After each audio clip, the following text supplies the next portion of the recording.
The biggest mistake that field hospital ever made was assuming Claire Whitman was only a nurse. The desert wind rattled the canvas walls long before sunrise. Fine dust drifted across the floodlights, turning the entire compound into a blur of pale gold and shadow. Somewhere beyond the perimeter, military vehicles moved through the darkness, their engines humming like distant thunder. Inside the field hospital, however, the night shift was winding down. Monitors beeped softly. Supply carts rolled across the floor. Exhausted medical staff finished paperwork while injured service members rested under thin blankets. Claire Whitman moved quietly through it all. At 34 years old, she looked nothing like the image most people imagined when they thought of someone who had spent years supporting combat operations. She stood barely 5'6", with calm blue eyes and light brown hair pulled into a simple bun beneath her medical cap. Her uniform carried no impressive decorations. No medals. No stories. Just a name patch that read Whitman. Yet every movement seemed deliberate. Every glance seemed measured. Every task was completed with unusual precision. She checked medication inventory twice, verified emergency equipment, tested backup power systems. Then she walked the length of the hospital and quietly repositioned 2 supply carts closer to an exit. A young Navy SEAL named Cooper noticed. "You expecting a surprise inspection?" he asked with a grin from his hospital bed. Several others laughed. Claire smiled politely. "Just making sure everything is where it should be." "Everything already is where it should be," another SEAL replied. "You medical people worry too much." Claire simply nodded and continued working. She never argued, never defended herself, never explained her reasoning. That was one of the things that made people underestimate her. Commander Daniel Hayes had noticed it too. Hayes was respected throughout the task force. Calm under pressure, highly experienced, trusted by everyone under his command. Earlier that evening, he had watched Claire reorganize an emergency trauma station for nearly 20 minutes. When she finished, everything looked almost exactly the same. At least to him. "You know," Hayes had said, folding his arms. "Most people would call that unnecessary." Claire glanced at the equipment before answering. "Most people only notice something is missing when they need it." Hayes gave a small laugh. "Fair point. But even he saw her as a skilled nurse. Nothing more. Nobody knew why she seemed to notice things others missed. Nobody questioned why she always sat facing doors. Nobody wondered why she memorized every emergency exit within minutes of arriving somewhere new. To everyone around her, Claire Whitman was simply the reliable combat nurse attached to the unit. As dawn slowly approached, the hospital settled into an unusual stillness. The kind of silence that arrives just before morning. Claire stopped beside the entrance and listened. Not to the conversations, not to the monitors, to something farther away, something beyond the walls. Her eyes narrowed slightly. Then she looked toward the eastern side of the compound where the darkness still lingered. A feeling she hadn't experienced in years quietly returned. Not fear, not anxiety, recognition. The same feeling that had once warned her something was about to change everything. Claire remained standing near the entrance long after everyone else returned to their routines. The feeling refused to leave. It sat quietly in the back of her mind like an old memory she could not quite place. Outside, the desert was beginning to lighten. The first traces of dawn painted the horizon in pale shades of orange and gray. Most people found comfort in sunrise. Claire had learned long ago that danger did not care what time it was. She turned and walked toward the central supply station. Along the way, she adjusted a portable oxygen tank by a few inches, moved a trauma kit closer to a treatment area, and checked the battery indicator on an emergency radio. Small actions, easy to overlook. Yet she performed each one with the same level of attention. A young medic watched her from across the room. "You know everything is already organized, right?" he asked. Claire glanced at him and smiled. "That depends on what happens next." The medic laughed. "You sound like you expect something to happen every day." Claire paused for a moment. "The day you stop preparing is usually the day you need preparation the most." The medic shook his head and walked away, unconvinced. Commander Hayes entered the hospital a few minutes later carrying a cup of coffee. He immediately noticed Claire reviewing the compound map mounted near the operations desk. "Could not sleep?" he asked. "I slept fine," Claire replied. "Then why are you studying perimeter routes before breakfast?" Hayes took a sip of coffee. Claire looked at the map for another second before answering. "Habit. That is a serious habit for a nurse." Her expression never changed. Maybe. Hayes smiled slightly and continued walking. Yet something about the exchange stayed with him. Over the past 6 months, he had worked alongside Claire almost every day. She never sought attention, never volunteered personal stories, never complained. But there were moments when she seemed less like a medical professional and more like someone quietly evaluating an entire environment. He could never quite explain it. A sudden gust of wind pushed against the hospital walls. The canvas shifted softly. Several patients stirred in their beds. Claire's eyes moved toward the sound immediately, not because it was loud, because it was different. She listened carefully. Then she stepped outside. The morning air felt cool compared to the heat that would arrive later. Guards continued their patrols. Vehicles remained parked exactly where they should be. Everything appeared normal. Yet Claire's gaze drifted toward a distant ridgeline nearly half a mile away. She stared at it for several seconds. One of the security personnel noticed. "See something?" he asked. Claire hesitated. "No," then she added quietly, "Not yet." Back inside, the hospital slowly became busier. Breakfast deliveries arrived. Medical staff changed shifts. Conversations filled the room. The sense of unease should have faded. Instead, it grew stronger. Claire walked toward a storage cabinet and opened a small drawer containing emergency communication equipment. Her hand paused briefly over a sealed pouch she had not touched in years. For a moment, she simply stared at it. Then she closed the drawer again. Across the room, Commander Hayes noticed. He had no idea why a simple nurse suddenly seemed so alert. He had no idea what experiences had taught her to trust instincts that most people ignored. And he certainly had no idea that within a few hours, everyone inside that field hospital would discover there was far more to Claire Whitman than the name stitched across her uniform. The morning passed without incident, yet Claire could not shake the feeling that something was out of place. The field hospital operated as it always did. Patients were treated. Reports were filed. Helicopters came and went in the distance. Anyone watching from the outside would have seen an ordinary day inside a military medical facility. But Claire had learned long ago that the most dangerous moments often looked completely ordinary until they were not. Shortly after noon, she was updating patient charts when a faint sound made her pause. It lasted less than a second. Most people would not have noticed it at all. Claire slowly lifted her head. Across the room, voices continued. Equipment hummed. Medical staff moved between stations. Yet her attention remained fixed on that single sound. A metal vibration. Very slight. Very distant. She walked toward the entrance and looked outside. Bright sunlight reflected off rows of temporary structures. Security personnel continued their normal patrols. Everything appeared unchanged. Commander Hayes noticed her standing there again. "You have been watching that perimeter all day," he said as he approached. "Something bothering you?" Claire kept her eyes on the horizon. "Have there been any updates from the outer checkpoints?" Hayes looked surprised. "No." "What?" "Just asking." Hayes studied her face. "You know, most people would tell me if they thought something was wrong." Claire finally turned toward him. "Most people need evidence first. And you do not." A faint smile crossed her face. "Sometimes experience arrives before evidence." Hayes laughed softly, although he was not entirely comfortable with the answer. Before he could continue, a young communications specialist entered carrying a stack of reports. "Commander, routine status updates from the Eastern Sector." Hayes accepted the documents and began reviewing them. Claire glanced briefly at the top page. Her eyes immediately stopped on a line near the bottom.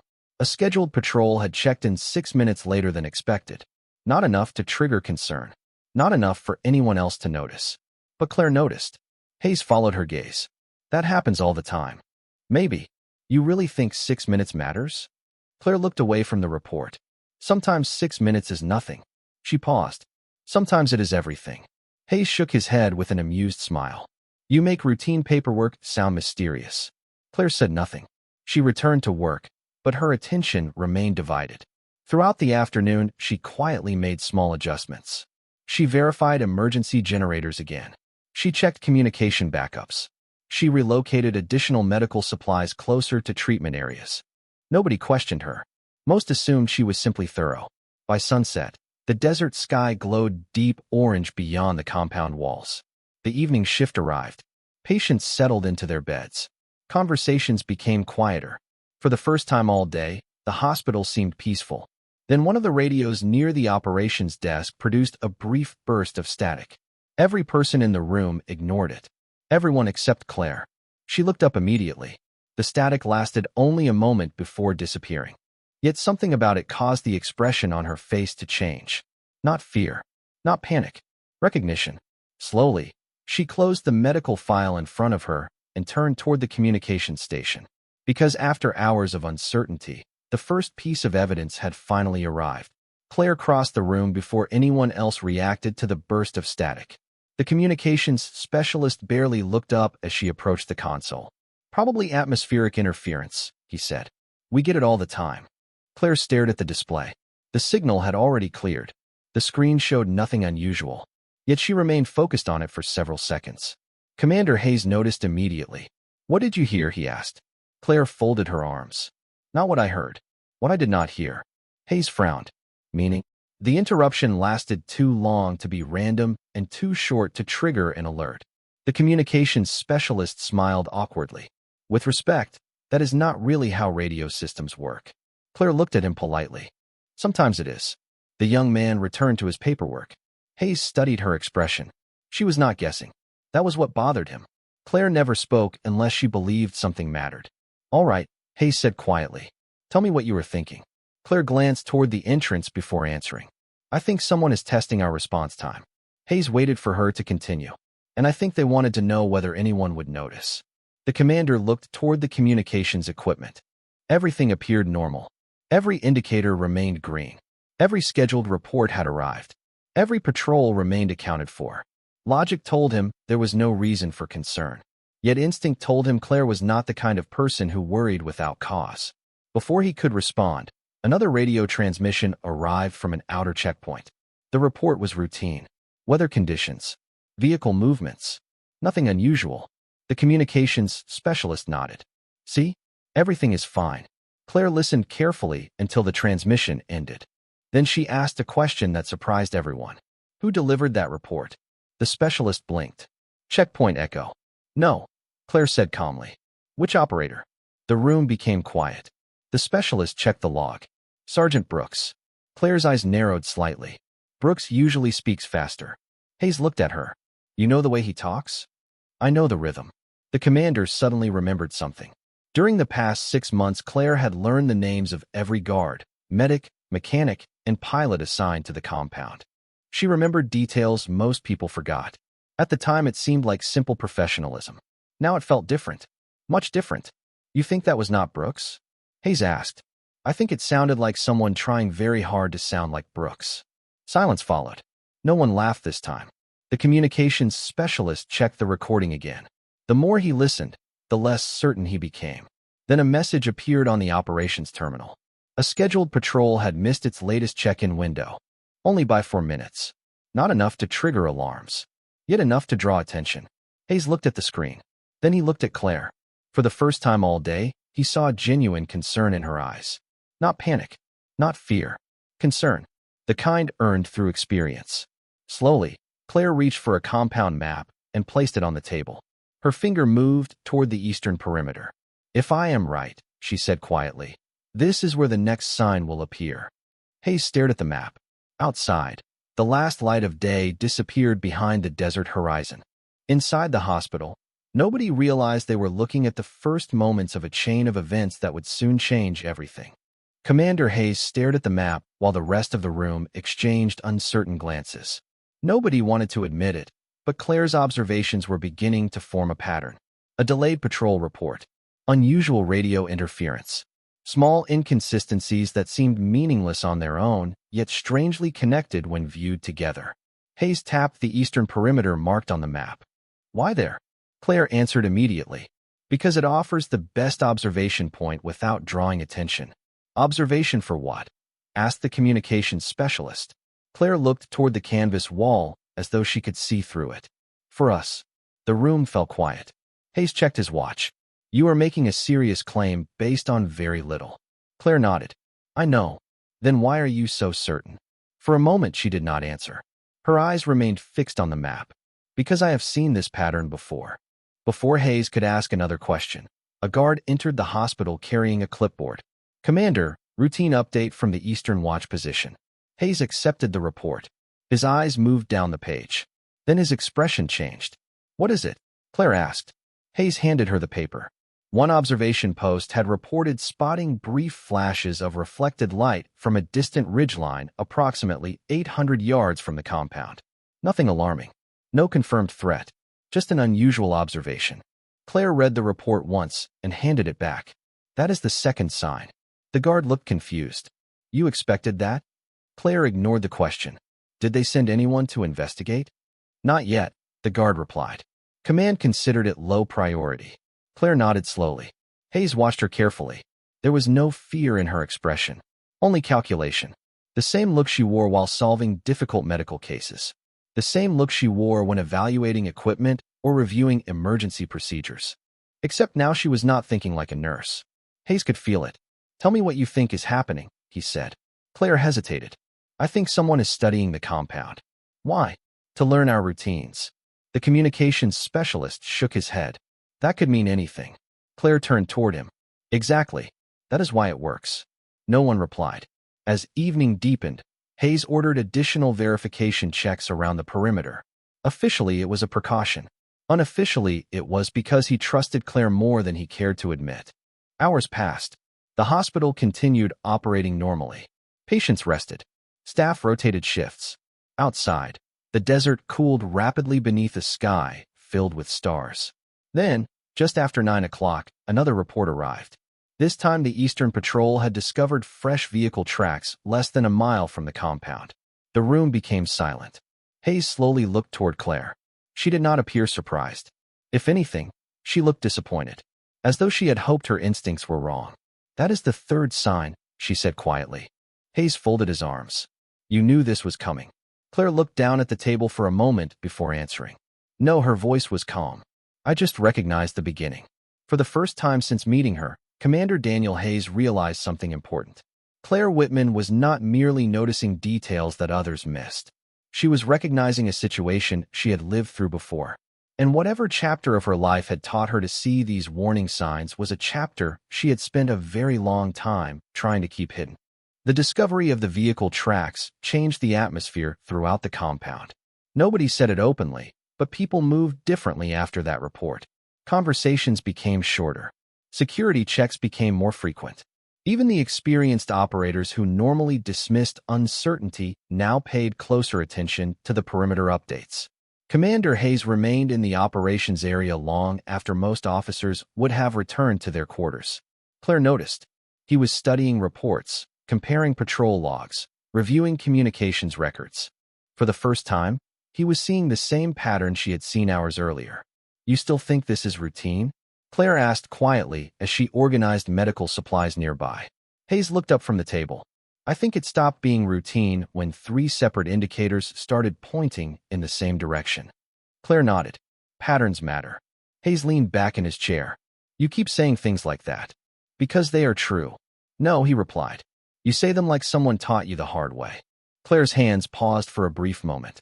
The silence that followed was answer enough. Hayes watched her carefully. "Who taught you?" Claire resumed her work. "Experience." "That is not really an answer." "It is the only one I have." Before he could continue, a security officer entered carrying another update. This time the report contained no alarming information. Patrols were checking in normally. No unusual movement had been detected. No additional tracks had been found. The officer seemed relieved. "Looks like things have settled down." Several people in the room visibly relaxed. Claire did not. Instead, she walked to a storage cabinet and removed several emergency trauma kits. She quietly placed them closer to treatment stations. One of the younger medics laughed softly. "Preparing for the apocalypse?" Claire smiled. "Preparing for being wrong." "Meaning?" "I hope I am wrong." The medic chuckled and returned to his work. Hayes noticed something else. Claire was not increasing supplies randomly. She was placing resources exactly where they could be reached fastest if normal movement through the hospital became difficult. It was the kind of planning most people would never think about. "How long have you been doing that?" Hayes asked. "Doing what?" "Thinking 3 steps ahead." Claire considered the question. "Long enough that it became automatic." Hours passed. The desert outside grew darker. Wind swept across the compound, carrying dust against the canvas walls. Inside the hospital, The evening shift continued caring for patients while generators hummed steadily in the background. Then, a little after midnight, every light inside the facility flickered once. Only once. The backup systems immediately compensated. Most people barely noticed. Claire noticed. Her head turned toward the ceiling instantly. Hayes saw it happen. "What was that?" he asked. Claire was already moving toward the power monitoring station. She checked the display for less than 10 seconds before looking back at him. Her expression remained calm, but something had changed in her eyes. "Commander," she said quietly, "someone just tested our backup power response." The room fell silent. And for the first time since this strange chain of events had begun, nobody laughed. The silence that followed felt heavier than any alarm. Nobody in the room spoke for several seconds. Commander Hayes walked to the power monitoring station beside Claire and studied the display himself. Every system showed normal status. Every indicator remained green. There was no warning message, no recorded malfunction, no obvious explanation for the brief fluctuation. "Could it have been a generator issue?" one of the technicians asked. Claire shook her head. If it were a generator issue, the fluctuation would have followed a different sequence. The technician frowned. "You can tell that from a single flicker?" "No," Claire answered calmly. "I can tell because I have seen the same sequence before." Hayes looked at her immediately. "Where?" Claire did not answer right away. Instead, she continued studying the monitor. The room waited. Finally, she spoke. "Years ago." It was not much of an explanation, but it was more than she usually offered. Hayes noticed several people exchange glances. They were all beginning to realize the same thing. Claire Whitman knew things that were not part of ordinary medical training. She recognized patterns in communications. She understood perimeter behavior. She could identify unusual activity from details others barely noticed. None of it fit the image of a combat nurse. The commander folded his arms. "All right," he said. "Assume you are correct. What happens next?" Claire looked toward the canvas ceiling as wind brushed against the structure outside. "If someone is studying us, they will keep looking for weaknesses. And if they find one, then they stop observing."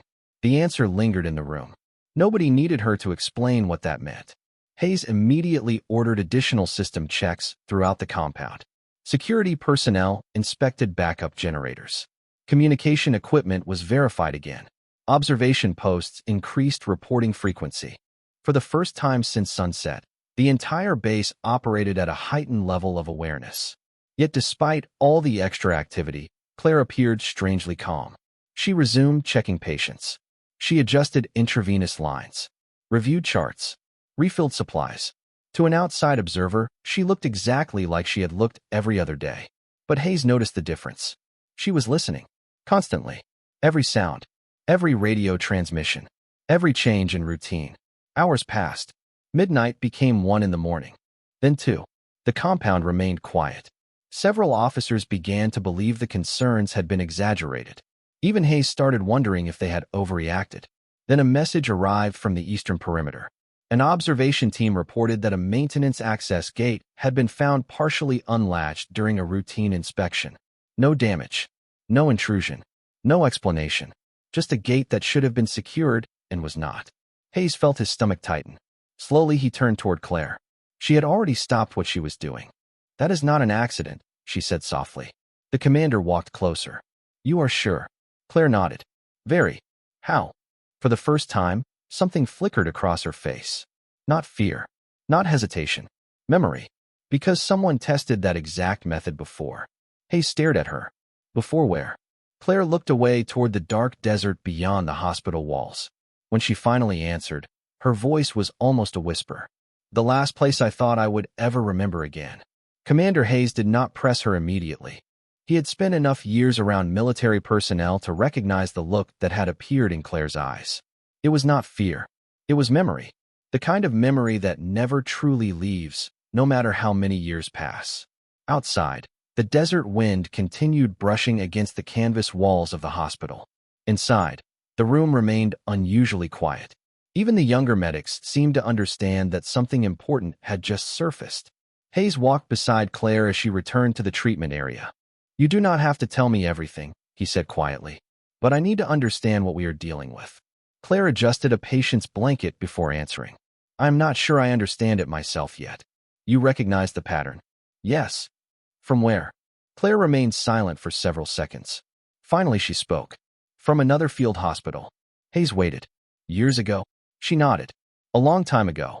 One of the monitors emitted a soft tone nearby.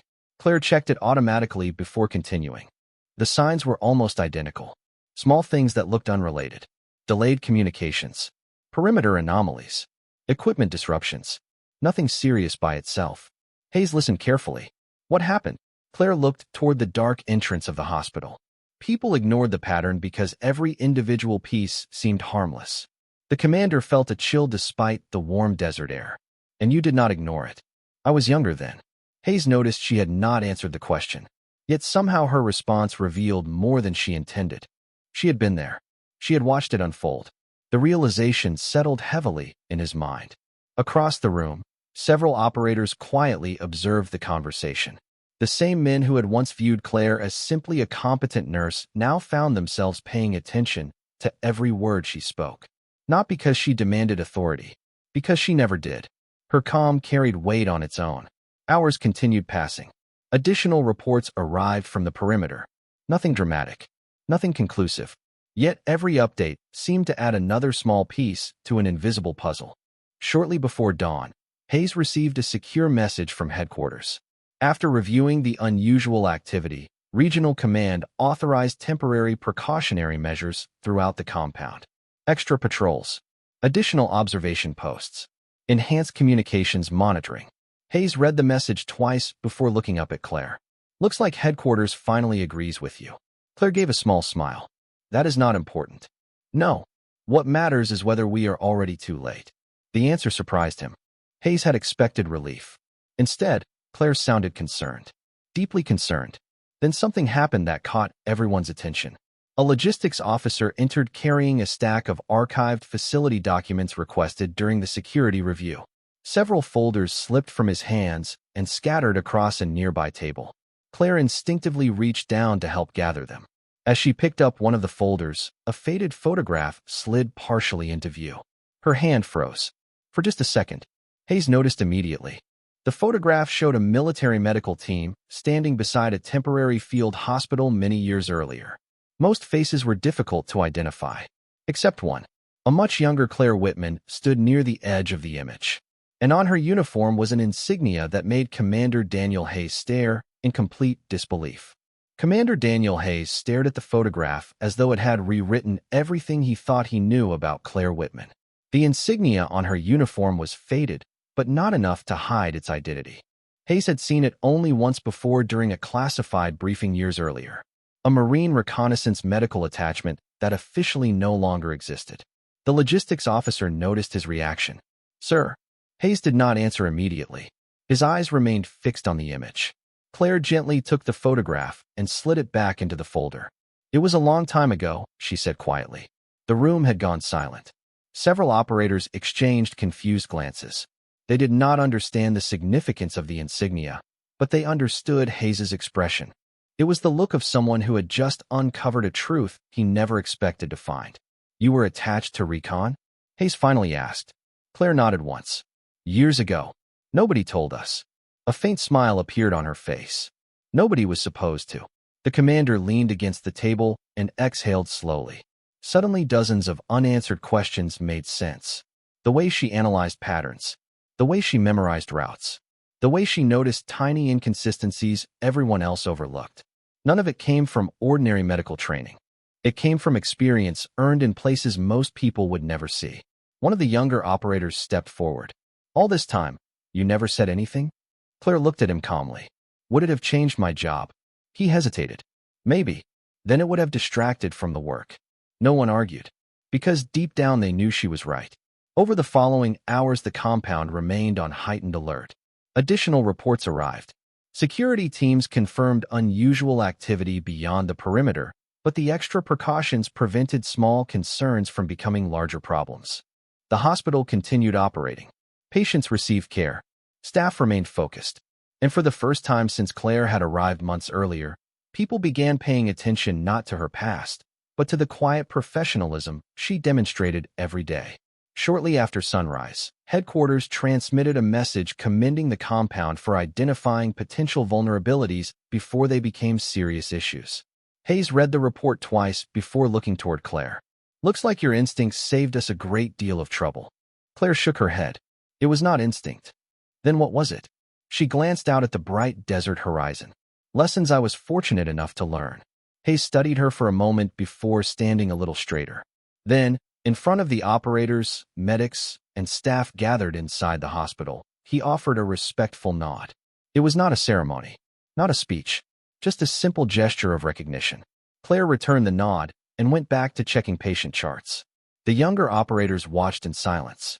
They had spent months seeing only a nurse. Now they understood something far more important. The strongest person in the room had never asked for recognition. She had never mentioned her past. She had never tried to impress anyone. She simply showed up every day, paid attention when others stopped looking, and quietly raised the standard for everyone around her. And as the morning sun illuminated the hospital walls, Commander Hayes realized the greatest professionals were often the ones who spent the least time talking about themselves.